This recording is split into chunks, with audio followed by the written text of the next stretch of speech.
Hello and welcome po dito sa The Filipino Recipe. With a twist, itatry natin ngayon paano gumawa ng fishbowl sauce.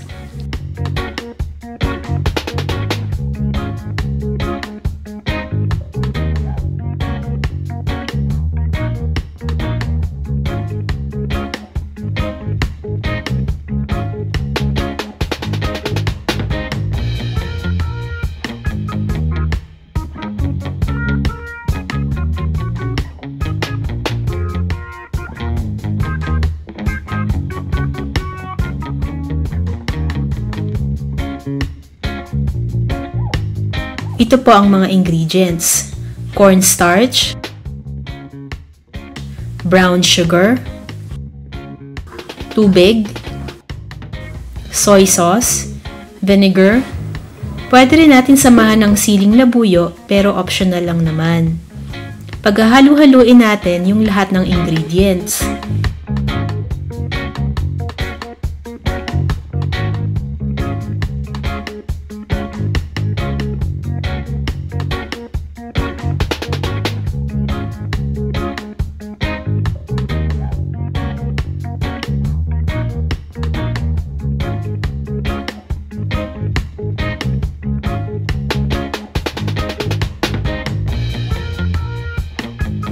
I-heat sa pan hanggang sa lumapot.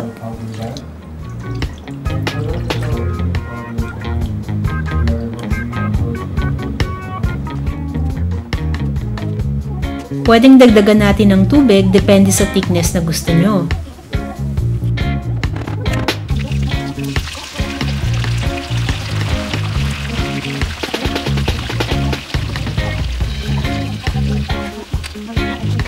Para po sa iba pang mga recipes, like our Facebook page and subscribe to our YouTube channel.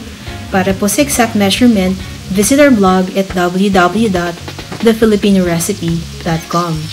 If you like this video, share it to your friends. Enjoy po sa pagluluto!